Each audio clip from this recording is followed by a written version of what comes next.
Hey everybody, we are back for another 2021-22 season preview, and we are going to be looking at one of the most interesting teams in the NHL this coming year. In my opinion, I've done a video about them being one of the most interesting teams.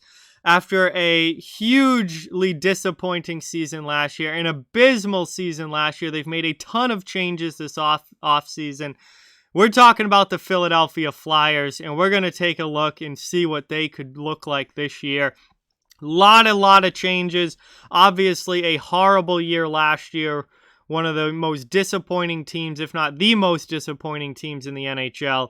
And they've obviously tried to make some changes to improve this roster, improve this team, and come back stronger, much stronger this coming season. So, before we get into it, I just ask that you please subscribe and hit that thumbs up. It helps out so much and is greatly appreciated. But let's take a look here. And as always, we're going to look back before we look ahead.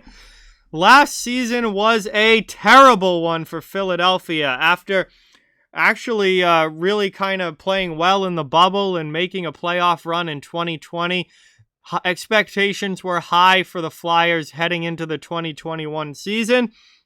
And unfortunately for them, they were not even close to living up to those expectations. They went 25, 23, and 8 last year, 58 points, finished 6th in the East Division, not even close to making the playoffs.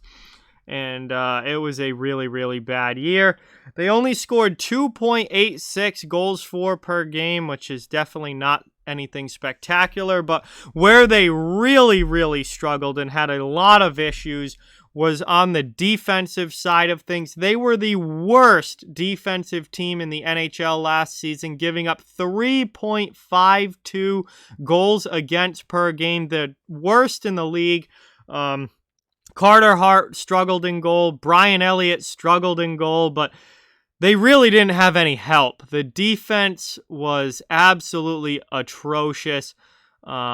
Just no help whatsoever defensively from the team in front of them, and it just led to a ton of goals ending up in the back of their net, which obviously was one of the main things that sunk the Philadelphia Flyers season last year. Their power play was okay. It was under 20%, which is not really good, but it wasn't terrible. 19.2% on the power play. I would say that is okay for Philadelphia. And their penalty kill, like their defense, was horrendous. 73.1% on the penalty kill last year, a long way away from the 80% mark that you want to be at.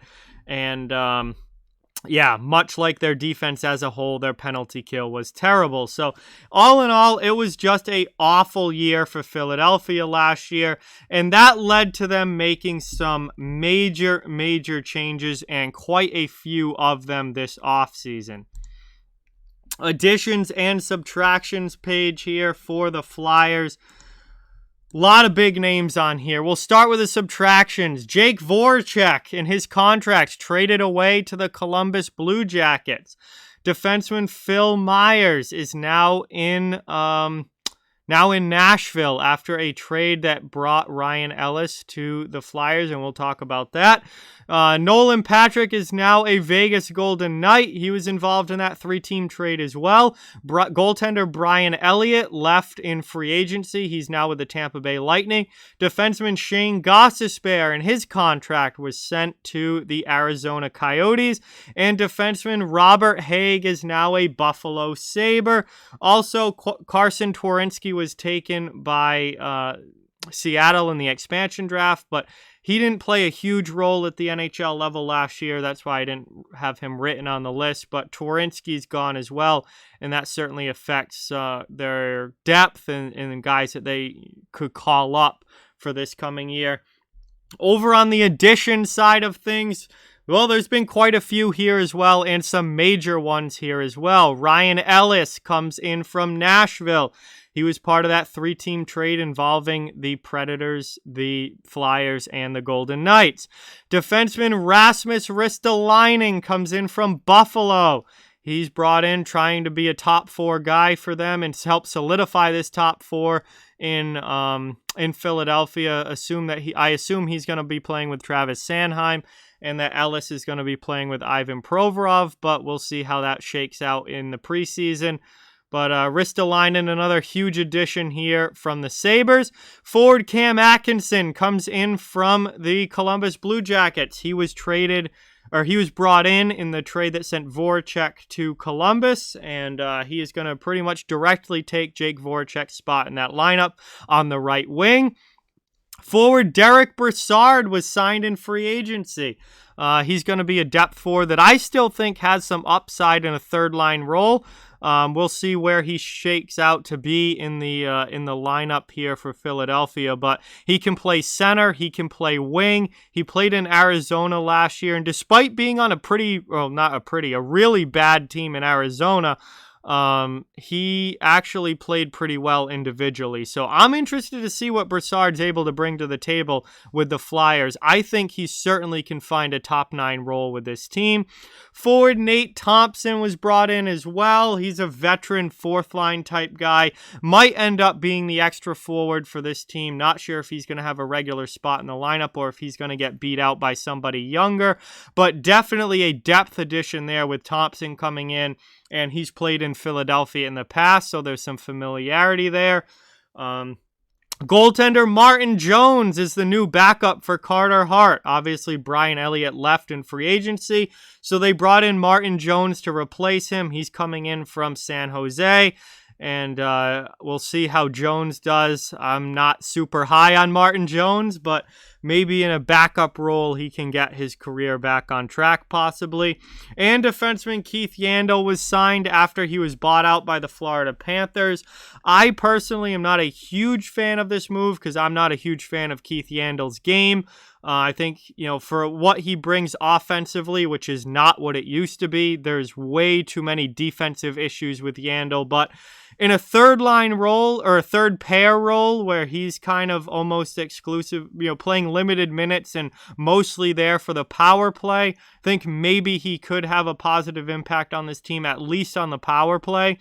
And as long as you guard his minutes 5-on-5, maybe it will work out all right, but I am not super keen on Keith Yandle at this point. I think the offense has declined and the defensive game is horrendous, which is why he was scratched in the playoffs last year.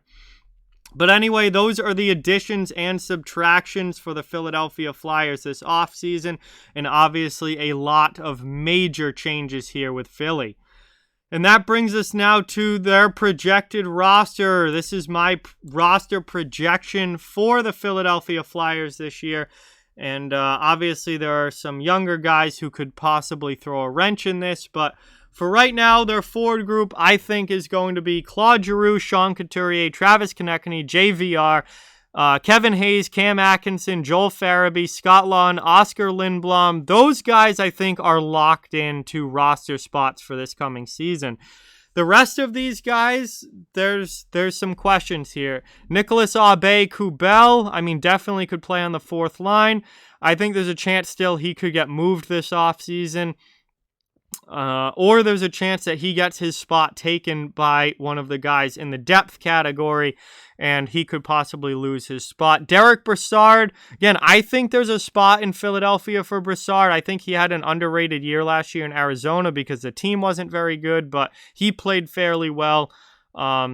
But again, we don't really know where he's going to shake out just yet until we see them in action. Nate Thompson, he could play a regular shift on the fourth line, or he could be the extra forward. We don't know that yet.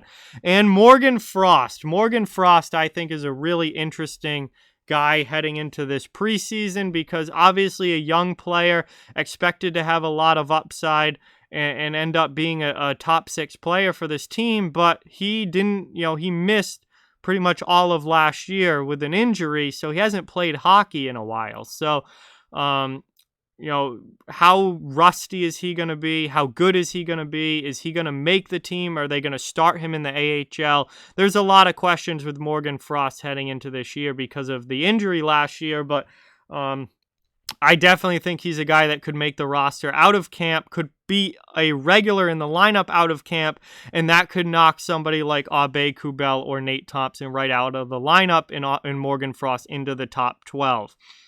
On the defense, this to me, I think the top 4 is set. I really think their defense is set in general. Ivan Provorov, Ryan Ellis, Rasmus Ristolainen, Travis Sanheim, Justin Braun, and Keith Yandel, I think are going to be your top 6. Sam Morin, I think, is probably going to be the number 7. Brings that physical dimension, can play on the bottom pair, physical guy, tough guy. I think he starts the year as your number 7. And then I think you start your younger guys in the AHL, and if they do really well in the AHL, you could move them up maybe in place of a Justin Braun or in place of a Keith Yandel as the year goes along. But I think to start the year, that's going to be your top 7. And then in goal, obviously it's Carter Hart and Martin Jones. There's really no question there. And Carter Hart, like I've said all offseason, is going to be looking for a major bounce back year this year from last year. And Martin Jones is going to be looking to bounce back this year. And we'll see if a change of scenery does him some good, because his last couple years in San Jose were not good. So he's going to be interesting to see what level he plays at in a Flyers uniform. And that brings us now to depth. And there's definitely some interesting guys to talk about here. First of all, in the forward group, I think Wade Allison could make this team potentially. If he has a really good preseason and looks good in training camp, I think he could take a roster spot from somebody like Nick Aube-Kubel or Nate Thompson or Derek Brassard. Allison is a guy to watch in the preseason. I think he could possibly take a roster spot on this team. Connor Bunnaman, he's played NHL games before. You know, he's more of like a fourth line type guy, but as far as depth goes, or somebody that could get called up when injuries happen, Bunnaman is definitely one of those, as is Tanner Lazinski and German Rubstov. Both of those guys, I think, are depth guys that could get called up if injuries start to pile up throughout the year. And they have some younger guys as well who I expect to start in the AHL. But we'll have to see, maybe if they really light it up in the preseason, they could steal a spot. But I think for the most part, their teenage guys, their 18 and 19-year-olds, are probably going to be playing down in the minors or back in junior, wherever they decide to send them. Defensively, Cam York is the big one. And I know some people think Cam York might be able to make the top 6 for this team right away. He certainly could replace a Justin Braun or a Keith Yandel, but I personally think he's going to start in the AHL, and that they're going to, at least start him down there, let him, be playing a regular shift, playing big minutes on the AHL team, and then possibly call him up later in the year. But that's just my opinion. He will certainly be the first defenseman called up if they need to do that. If you get somebody injured on the back end. Igor Zamula is another guy that I think looks like a call up if you start to run into injury problems. Another young guy who I think is going to play big minutes in the AHL to start the year, but could get NHL games this season. And then more of a veteran guy, this would just be kind of a fill-in if you're needing a third pair guy, Nick Seeler. I probably won't play NHL games this year, but if you start getting multiple guys injured on the defense, then you might see Nick Seeler have to get called up and play a third pair role. And as far as their third goaltender goes, it's looking like it's going to be Felix Sandstrom. Obviously, Hart and Jones is the NHL duo, but if anything were to ever happen to one of them, if one of them gets injured, I think Felix Sandstrom would be the guy getting the call up to be the third goaltender for this team. So this is my projected roster for the Flyers. Obviously, they do have some young players that could possibly throw a wrench in that, but I think for the most part, Philadelphia is clearly a team that is trying to win now, which means they're going to go in a more veteran direction than, playing 18, 19, 20-year-olds. So I think those guys are likely to start in the AHL or down in junior, and they're going to try and have a more veteran lineup here for this team. And looking at what they've added this offseason, you know, they weren't adding 18, 19, 20-year-olds. They weren't adding prospects. They were adding NHL-ready players now and veteran NHL players like Ryan Ellis and Cam Atkinson and Rasmus Ristolainen. So this is a team that definitely seems to be going in a more veteran direction. So those young guys, I think, are going to get to play a lot of minutes down in the minors this year. And will certainly be NHL players at some point, but I don't think they're going to be right out of camp this year at the NHL level. I think, you know, you're going to see them possibly be called up once injuries start to happen, but to start the year, this is what I think you're looking at. But Philadelphia, obviously a really, really interesting team this year, a really interesting team to look at. Tons of changes after a horrible year last year, and it all comes down to them looking to bounce back. I mean, this is a team that expects to be a contender, and if they're not a contender, they're not happy.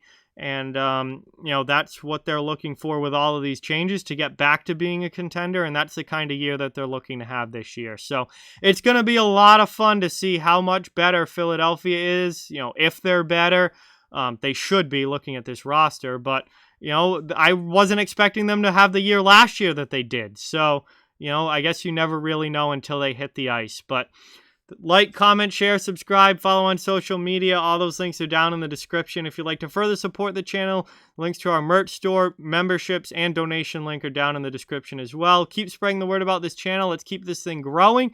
Thank you so much for watching. Hope you enjoyed the video, and I'll talk to you guys soon.